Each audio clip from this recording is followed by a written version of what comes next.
Naku, mga kakabsat, mukhang kumpirmado na yata yung magpapalit na naman sila ng liderato sa Lunes, di ba? Pakinggan nga natin to si Attorney Enzo Recto, Mabsat. Wait lang. Oops. Then, maliban na lang, wait lang. Alam nyo, pagland nung nasakyan kong eroplano, ay mga kabunyog, mga kababayan, halos 30 minutes pa bago kami nakalabas ng eroplano. Wala eh. Sabi ko, talagang ang Pilipinas, wala talaga. 30 minutes kami bago nakalabas ng eroplano, wala daw hindi pa raw available yung masyado daw busy. Wala na. Natapos kami alas 12:15 na ng gabi. So wala na. Tapos na yung gabi. Yung eroplano namin. Oops. Talagang mayroong planong palitan sana si Tito Soto. Mayroong plano sana na palitan si Soto. Yung ipapalit si ano daw eh. Cayetano. Si Alan Peter Cayetano. Matunog yung ganong balita. Kinumpirma yan mismo ni Senador JB Ejercito. Hindi naman mangyayari kasi yan na mapalitan si Soto. Kasi 15 sila eh. Di ba yung minority 9? 15 itong majority. Ang problema, mayroong 5. Mayroong 5 doon sa majority na nag-iisip na sanang bumaliktad. Ayan yan yung balita mga kabunyog. Kinumpirma mismo yan. Sabi ni Ejercito, ni JB, 5 senador nagbabalak na kumala sa mayorya. Yan yung balita. ABS-CBN po yan. At napanood ko yung interview kay JB Ejercito tungkol dyan. Di ba 15 nga sila, 15? Shout out na Yomi 15 ang mayorya. Pag kumalas ang 15 doon, mababaliktad na. Mababaliktad na. Ang mangyayari sana dyan, yung 9 na minority, madadagdagan ng 5, di 14 na sila. Pag 14 na sila na yung bagong majority. Kasi pag mayroon kang 13, ikaw na yung majority. Ngayon, sa tingin ko, sino yung 5 na yon? Sa tingin ko, ang 5 na yon si JB Ejercito nga, pwedeng si Mark Villar at saka Camille Villar, yung magkapatid. Ito na yun. Tapos pwedeng si Pia Cayetano, kasi kapatid ni Alan Peter yun eh. O di 4 na. Ang pwedeng pang 5 doon si Sherwin Gatchalian. Ang pwedeng pang 5 doon si Sherwin Gatchalian. Yan. Yan mga kabunyog. Kasi 9 yung minority. 15 yung majority. Sa ngayon kay Soto, may 5 daw na nagpaplanong bumaliktad. Sino yung 5? JB Ejercito yun. Si Camille Villar sa Mark Villar, 3 na. Si Pia Cayetano, 4 na. Pang 5 doon, posible si Win Gatchalian. Bakit kaya, Attorney? Yan yung nakikita kong 5. Ngayon, ano bang issue? Yes. Ano bang issue? Napanood ko rin yung paliwanag ni JB Ejercito. Ang sabi ni JB Ejercito, ang nakikita niya raw kasi at nila, sinisira na raw nila Soto ang Senado. Kasi bakit para daw ang nangyayari, halos lahat na ng mga senador ay nasisira. Parang sinusunog nila ang sarili nilang bahay. Ganon yung terminong ginamit ni JB Ejercito eh. Sinusunog nila ang sarili nilang bahay. Bakit ganon? Kumbaga, masyado nang nasisira ng masyado ang buong Senado kasi marami na silang kaso nadadawit sila sa anomalya. Bakit yung liderato ng Senado, ibig sabihin sila Soto sa Kasila Lacson, hinahayaan yung ganon? Sa halip na dapat protektahan ng Senado, sila pa yung parang hinahayaan nila na masunog ang Senado. Kapag ganon, para silang hinahayaan nila sarili nilang bahay masunog. Sa halip dapat na apulain mo ang apoy. Yan yung yan daw yung hinanakit na. So ibig sabihin kailangan protektahan nyo kung ano man, kahit may anomalya, protect the house, sabi na. Sinabi nga ni Ping Lacson wala kaming pakialam. Pag may ginawa kayong kalokohan, ibibisto namin ang kalokohan nyo. Kahit kaalyado, kahit kasama pa namin kayo. Yan ang gusto ng mga karamihan ng Pilipino. Pero yung mga garapata at utak at may ginawang kalokohan, anomalya, yan lang. Magkakaalaman talaga. Nako po, lalo nang gagalitin ng taong bayan. Ngayon, natutuwa ang taong bayan kasi nga nakikita transparent itong si Ping Lacson. Talagang wala siyang sinisino dyan. Kung damay ka, papangalanan ka talaga. Matragis. Yan. Kung ganyan palang galawan nyo, alam na kung sino ang may tinatago sa inyo. Bistado kayo ngayon. Mga senador. Yan daw yung hinanakit ng mga senador. Ngayon, tama ba yung ganun na rason ni JB Ejercito. Maling-mali. Sa simula't simula naman kasi, lininaw naman kasi ni Tito Soto at ni Ping Lacson na wala silang poprotektahan. Kahit sarili pa nilang kasamahan sa Senado, kapag involved sa mga anomalya, hindi nila ito poprotektahan. Yan yung stand ni Soto, yan yung stand ni Lacson. Ang problema, marami nang tinatamaan. Si Joel Villanueva, tapos si Escudero. Mayroong nabanggit pang dalawa, si Bong Revilla sa si Nancy Binay, pero hindi na incumbents yun. Sa mga incumbents, 3 na ang nabanggit. Si Jinggoy, si Villanueva, at saka si Chis Escudero. Ngayon, dahil 3 na ang nadadawit pa, 3 na ang nadadawit, ang nangyayari dito, nangangamba ang iba. Paano kung marami pang madawit yan? Parang mauubos ang mga senador. Masisira ang Senado. Actually, dawit na nga rin sila Villar, yung magkapatid na Villar, si Mark, si Camille, at saka yung nanay nila. Pinapakuha na ng DOJ. Nako po. Pinagpapaliwanag na ng DOJ. Putragis. Nako po. Halos lahat. Mauubos talaga silang lahat. Na ng mga senador ay madawit sa issue. Ang problema kasi ganito. Paano naman kung totoo naman talagang marami talagang senador ang dawit dyan? Halimbawa, lalabas dyan sa bandang huli, iimbestigahan na ngayon si Mark Villar. Iimbestigahan na si Mark Villar. Di ba? Ipapatawag na siya ng Independent Commission for Infrastructure. Siyempre, dati siyang DPWH secretary nung panahon ni ni Duterte. Marami rin siyang pananagutan. Kapag inimbestigahan ang panahon ni Duterte, sigurado mananagot din dyan si Bongo. Malamang si Cayetano may pananagutan din. So darating ang panahon, parami sila. Parami sila. Malamang kahit si Amy Marcos madadawit na diyan. So ngayon, ano nang mangyayari? Diyan? Natatakot ngayon ang mga senador na halos lahat sila madadawit sa mga anomalya na yan. Ang gusto ng mga senador, itigil na. Ibig sabihin, protektahan na ang senador. Naghihinanakit sila, bakit daw dun sa Kamara, parang si Saldi ko lang ang nadidiin. Sa Kamara, si Saldi ko lang ang nadidiin. Protektado yung mga kongresista. Pero dating daw sa Senado, lahat halos ng senador na dadawit na sa anomalya. Kaya naghihinanakit sila kay Soto sa kay Lacson. Parang hindi nyo kami kayang protektahan. Hinahayaan nyo pa na ang Senado ma-involve ang mga pangalan ng mga senador, halos lahat na. Ngayon, naghihinanakit na sila JB Ejercito. Ang punto ni JB Ejercito, parang hindi na po protektahan ng liderato ng Senado ang kapwa nila ang sarili nilang bahay. Hinahayaan pa nila Soto at nila Lacson na masunog ito. Yan ngayon ang issue nilang pinapakalat. Kahit si Amy Marcos, makikita nyo. Ano ang issue ni Amy Marcos? Wala. Ang nangyayari sa atin dito sa Senado, magli-leave the group na lang ako ng GC ng mga senador. Kasi dito wala naman Lahat tayong senador dito sinisiraan.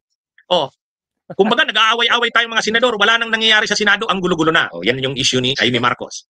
Kumbaga, mga kabunyog, mga kababayan, ginagatungan nila Amy Marcos ang issue na sila Soto at sila Lacson sinusunog ang sariling bahay sa halip na protektahan. Yan mga kabunyog, mga kababayan. Kaya kumbaga ang hinanakit nila, mabuti pa daw sa Kamara, pinagtatanggol ng speaker ang kasamahan niya. Pero pagdating daw sa Senado, hinahayaan ni Soto at saka ni Lacson na madawit, mabanggit ang mga pangalan ng kasamahan nila sa Senado. Wala daw paano kung lahat na sila madawit? Masusunog na ang buong bahay. Ayaw daw nilang mangyari yun. Kailangan daw mailigtas ang Senado. Kaya ang nakikita nilang solusyon, palitan na si Soto. Agoy. Ayan mga kabunyog, mga kababayan. Sabi ni Jamie Boy Bahay, ay sila namang dahilan bakit magulo ang Senado. Yun, may punto po kayo. Pangalawa, kung wala namang kinakatakot sila, tulad sila JB Ejercito, wag silang matakot. Exactly. Kung wala naman silang kinakatakot, bakit sila matatakot? Alam nyo, nung nagsimula kasi ito, naalala nyo yung discussion ko nito? Mukhang namang problema, baka dawit din sila. Sabi ko, may problema talaga ang liderato ni Soto. Balikan nyo yung aking mga paliwanag niyan. Unang-una sabi ko, medyo unstable ito. Bakit magiging unstable? Unang-una kasama niya doon si Pia Cayetano. Alam naman natin si Pia Cayetano.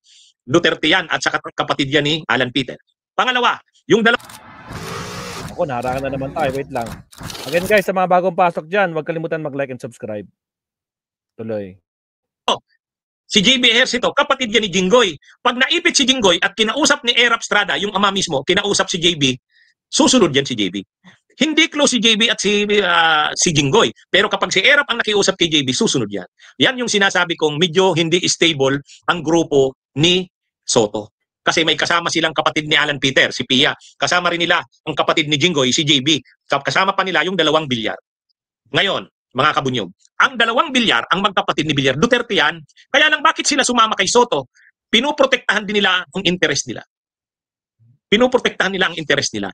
Para hindi talaga mapuruhan ang mga bilyar, sumama sila sa majority para maprotektahan sila. Pero kapag nakita nila na walang silbi na sumama sila sa majority kasi iimbestigahan din sila at tatargetin din sila ng mga investigasyon, sasama ang loob ng mga bilyar na yan, lilipat yan kung sino ang bagong presidente. Yan mga kabunyog ang problema talaga ni Soto. Mahirap tong ginagawa ni Soto at sa kanila Lacson kasi marami silang kasamahan na nandun lang sa kanila kasi may agenda. Pero kapag tinamaan na sila tulad ng magkapatid na bilyar, kakalas yan sa kanila. Ngayon, ang tanong na natin ngayon, magtagumpay kaya ito? Magtagumpay kaya? Alam nyo kung ano na lang ang nakakapigil dyan na hindi si Cayetano ang maging Senate President? Mga kabunyog, mga kababayan? Alam nyo kung anong dahilan na lang? Kasi kung tatanungin nyo itong mga senador, ano na ito, papunta na ito kay Cayetano talaga eh. Pero bakit sila hindi pa nagdidesisyon na suportahan si Cayetano at ilaglag si Soto? Alam nyo kung ano, mga kabunyog, mga kababayan? Malacanang. Malacanang. Hindi naman papayag ang Malacanang na ang maging Senate President ay ayaw nila. Dapat ang Senate President gusto ng Malacanang. Ngayon, mahirap itong si Cayetanong maging Senate President. Hindi ito susuportahan ng Malacanang. Alam naman nila na si Cayetano, oportunista yan. Saka Duterte yan. Kaya lang, ang problema rin naman dito, gusto ng mga senador ng Senate President na puprotektahan sila. Kahit masama ang ginawa nila, kahit may kaso sila, dapat yung Senate President nila, susuportahan sila. Ngayon, hindi nila makita yan kay Soto at kay Lacson. Yung dalawang pinakamataas na leader ng Senado, hindi nila makita yan. Ang gusto nila, kampihan sila. O ngayon, ang problema, gusto na nilang palitan si Soto sa si Lacson. Ang problema, sinong ipapalit nila? Ipapalit nila si Cayetano? Hindi katanggap-tanggap sa Malacanang si Cayetano. Hindi katanggap-tanggap. So, ang nagiging dahilan na lang dyan na hindi magtagumpayan, Malacanang. Malacanang. Hindi papayag ang Malacanang na si Cayetano ang maging Senate President. Maliban na lang kung palaban na ang Senado. Ibig sabihin, ibabangga na ng Senado ang sarili nila? Hindi na nila susundin ang ng Malacanang? Yan yung ano dyan. Yan ang ano mga kabunyog, mga kababayan. Si Chis Escudero kasi naglaro noon. Okay si Cayetano, si Escudero sa Malacanang, okay din siya sa pro Duterte. Ito namang si Soto, okay sa Malacanang, medyo nagrereklamo itong kanyang mga kasamaang senador kasi nga hindi daw pinoprotektahan ni Soto ang mga kasamahan nilang senador. Kaya gusto nilang palitan na si Soto. Ang problema, ang ipapalit nila si Cayetano, hindi naman katanggap-tanggap sa Malacanang.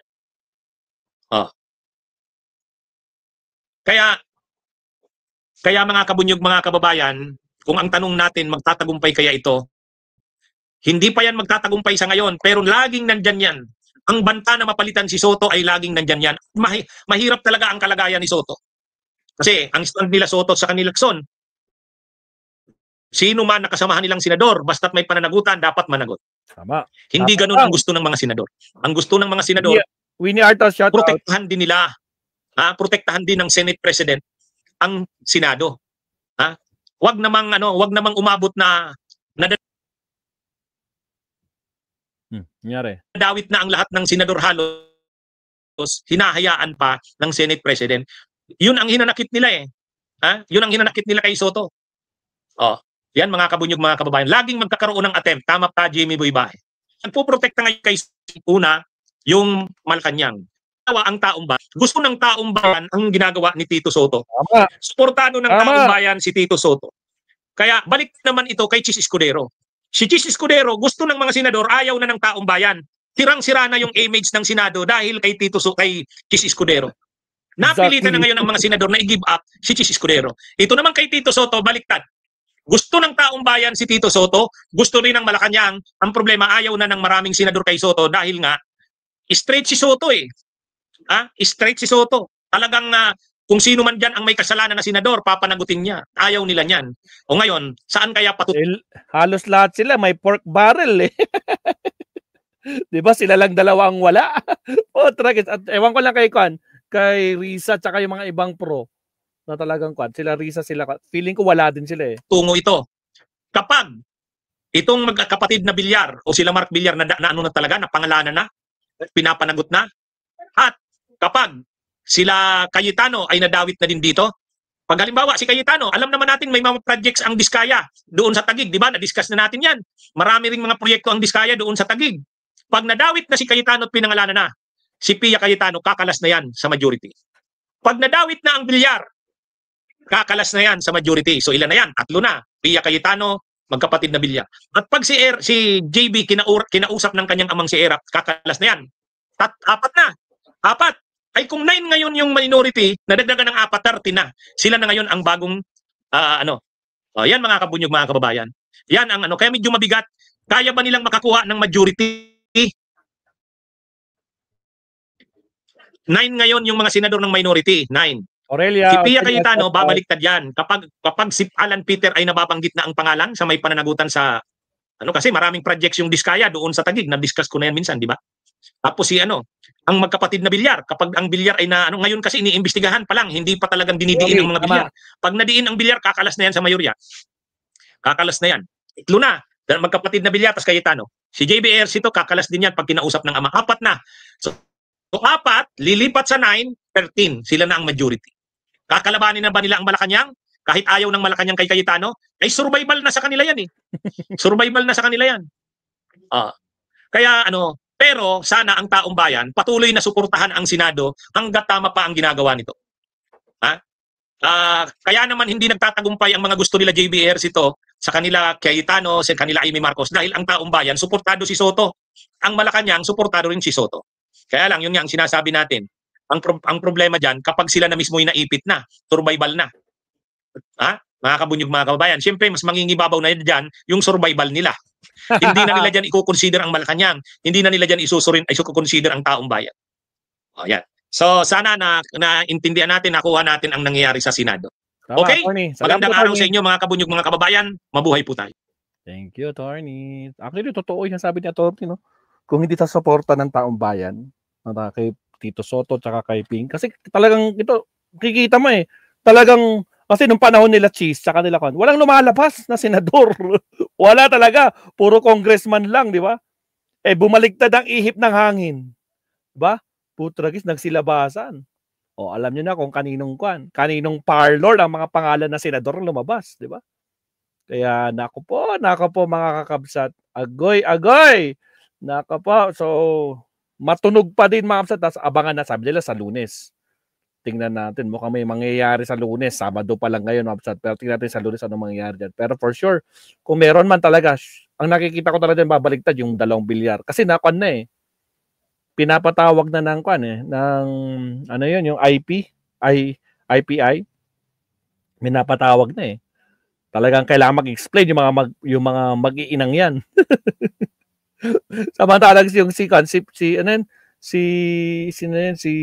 Camille nasa hospital pa yata kasi di ba kapapanganak lang niya ng anak niya. Kaya for sure, naku po. Pero tingnan natin, mabsat. Pero ito, malaking sugal tong gagawin nila. At kung ginawa nila yan, alam na ayaw nilang mabunyag ang mga kalokohan nila. Kitang-kita sa galawan nila di ba? Takot sila sa balik ng mga pinaggagawa nila noon, no? Lalo na yan yung mga anomalya ng panahon ni Duterte.